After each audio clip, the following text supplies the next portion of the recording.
తిరుపతిలో టీడీపీ మహిళా నేతలు పనబాక లక్ష్మి, సుగుణమ్మ వైసీపీ నేతలకు మాస్ వార్నింగ్ ఇచ్చారు. తిరుపతిలో వైసీపీ అరాచకాలు మితిమీరిపోతున్నాయని, వెంటనే వాటిని ఆపకుంటే తీవ్ర పరిణామాలు ఉంటాయని టీడీపీ పార్లమెంట్ అధ్యక్షురాలు పనబాక లక్ష్మి హెచ్చరించారు. మమ్మల్ని అనవసరంగా రెచ్చగొడుతున్నారని, తెలుగు సైన్యం తిరగబడితే మీరు తట్టుకోలేరని పనబాక లక్ష్మి వార్నింగ్ ఇచ్చారు. అధినేత చంద్రబాబు మమ్మల్ని శాంతి పేరుతో ఆపుతున్నారని, లేకుంటే పరిస్థితి వేరేలా ఉండేదని ఆమె అన్నారు. తిరుపతిలో భూమన కరుణాకర్ రెడ్డి రాక్షస సంస్కృతి తీసుకొచ్చారని, హిందువుల మనోభావాలు దెబ్బతీయాలని వైసీపీ కుట్రలు చేస్తుందని మాజీ ఎమ్మెల్యే సుగుణమ్మ మండిపడ్డారు.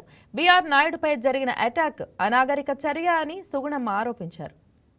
నాయుడు గారు ఎయిర్పోర్ట్ నుంచి బ్రేక్ఫాస్ట్ చేయడానికని ఫ్యామిలీతో పాటు మెరీడియన్ హోటల్కి వెళ్తే అక్కడ కొంతమంది వైసీపీ గ్రాండ్ రిజ్ హోటల్కి ఫ్యామిలీతో బ్రేక్ఫాస్ట్ కోసం వెళ్తే కొంతమంది వైసీపీ నాయకులు కానీ కార్యకర్తలు కానీ అక్కడ అటాక్ చేయడం జరిగింది దర్రాలాగా. ఇది కరెక్ట్ కాదు అని చెప్పని మేము తెలియజేస్తా ఉన్నాము. తెలుగుదేశం పార్టీ తరఫున దీన్ని మేము తీవ్రంగా ఖండిస్తున్నాం కూడా. ఎందుకంటే వెంకటేశ్వర స్వామి పాదాల కింద ఉన్నటువంటి ఈ తిరుపతికి ఒక ప్రత్యేకత ఉంది.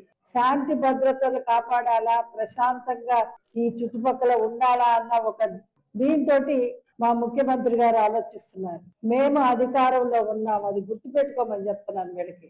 ఏంటంటే ఎంతసేపు ఈ రెచ్చగొడదామా అన్న దీంట్లోనే వెళ్తున్నారే గాని అసలు దేనికి చేయొచ్చు, దేనికి చేయకూడదన్న ఒక ఆలోచనే లేకుండా పోయింది. మేమంటూ చేసుండుంటే ఈ రోజు మీరు కంటెస్ట్ లో కూడా ఉండుండేవాళ్ళు కాదు. మీరు చేసిన కార్యక్రమాలన్నిటికీ ఒక ఫేక్ ది ఏదైనా ఫోన్ నెంబర్ పెట్టుకుంటేనే అరెస్ట్ చేస్తుంటే లక్షలాదిగా మీరు దొంగోట్లతోటి మీరు రాజకీయాలు చేసి మొదలు పెట్టారు. మీరు అదే కనుక సీరియస్ గా యాక్షన్ తీసుకొని ఉంటే మీరు అసలు కంటెస్ట్ చేయటానికి కూడా అర్హులు కాదు.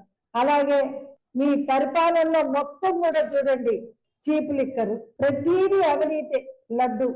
లడ్డూలో కల్తీ గురించి అదేమంటే అందులో ఏంటిది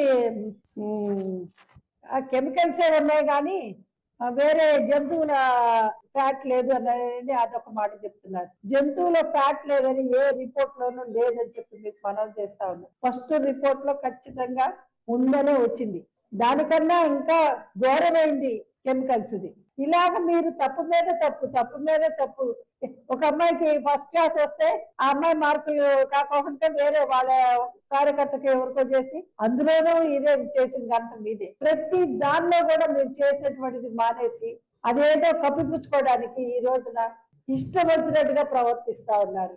మొన్నటికి మొన్న బీఆర్ నాయుడు గారు కనిపించట్లేదు అని చెప్పి అదొక ప్రచారం. ఎక్కడికి పోతారో కనిపించుకోకుండా ఈ రోజు వస్తే రాజీనామా చేయాలి. మీరు ఎన్నిసార్లు రాజీనామా చేయాలి? రోజు చేయాలి మీరు రాజీనామాలు. ప్రతి దానిలో చూసుకుంటే ఇది కరెక్ట్ కాదు. తెలుగు సైన్యం తిరగబడిన రోజున మీరు ఎక్కడా నిలవలేరని చెప్పి చెప్తున్నా నేను. మమ్మల్ని రెచ్చగొట్టే విధానంగా వెళ్తున్నారు. మా నాయకుడు మాకు శాంతి క్రమశిక్షణ అంట మా కాళ్ళు చేతులు కట్టేసి కూర్చోబెడుతున్నారు. దయచేసి తెలుగు తమ్ముళ్ళని రెచ్చగొట్టొద్దని చెప్పని మీకు చెప్తూ, ఇది కరెక్ట్ కాదు. పెద్ద ఆయన్ని ఆ రకంగా మీరు మాట్లాడితే ఏదో ఒకటి అని చెప్పని ఆయన్ని సైకలాజికల్ గా దెబ్బతీయాలన్న దీంట్లో మీరు వెళ్తున్నారు. ఇది కరెక్ట్ కాదు. ప్రపంచంలోనే ఒక ఆధ్యాత్మిక రాజధాని తిరుపతి నగరంలో ఏం జరుగుతుంది? ఈ వైకాపా వారి నాయకులు చేస్తున్నటువంటి ఈ పనులు నేను చెప్పాలంటే ముఖ్యంగా కరుణాకర్ రెడ్డి గారు, ఆయన సంస్కృతి ఎలాంటిదో 1982లోనే 98లో నా భర్తను కిడ్నాప్ చేసి ఏదో రాజకీయంగా కాదు, వేరే విధంగా ఏమి కాదు, వ్యాపారీగా కాదు, ఎందుకు కిడ్నాప్ చేశారో అందరికీ తెలిసిన విషయమే. ఆనాడు మరి తప్పు చేసి కిడ్నాప్ చేసి నిరాధారంగా అకారణంగా ఆ రోజు మరి వివేకానంద రెడ్డి గారు నువ్వు జైల్లో ఉన్నట్టు వాస్తవం కాదా? అంటే నేను నైజం గురించి చెప్తున్నాను. నేను అప్పటి నుంచి ఇప్పటి వరకు కూడా అప్పుడు మొదలైనటువంటి ఈ రాక్షస సంస్కృతి ఇప్పటి వరకు కూడా కొనసాగుతుంది. అంటే ఈ రోజు జరిగినటువంటి బీఆర్ నాయుడు గారి ఫ్యామిలీతో ఎయిర్పోర్ట్ నుంచి వచ్చి పెద్ద ఆయన బ్రేక్ఫాస్ట్ కి గ్రాండ్ రిచ్ హోటల్కి వెళ్తే అక్కడ ఆయన అటాక్ చేయడం ఏమిటి మీరు చేస్తున్నది? అదే మరి 2014లో కూడా మరి నా భర్త అయినటువంటి వెంకటరమణ గారిని ఎలక్షన్ లో ఆయన కూడా కంటెస్టెంట్, నువ్వు contestant,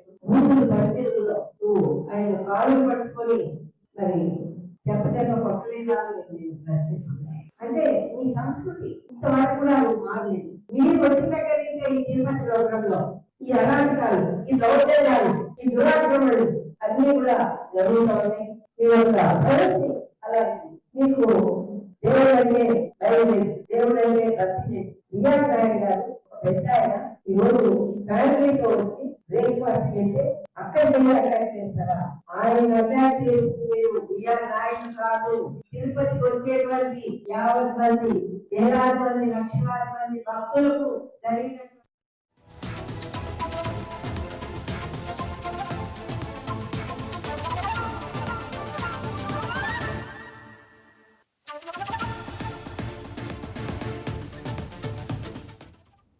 Please subscribe to YK TV Network. Please subscribe to YKTV. Please watch YK News. Subscribe to YKTV. Please subscribe to YKTV. Subscribe to YKTV. Please do subscribe to YKTV. And do subscribe to YKTV. Subscribe YKTV. YKTVని subscribe చేసుకోండి. Please do subscribe YK channel.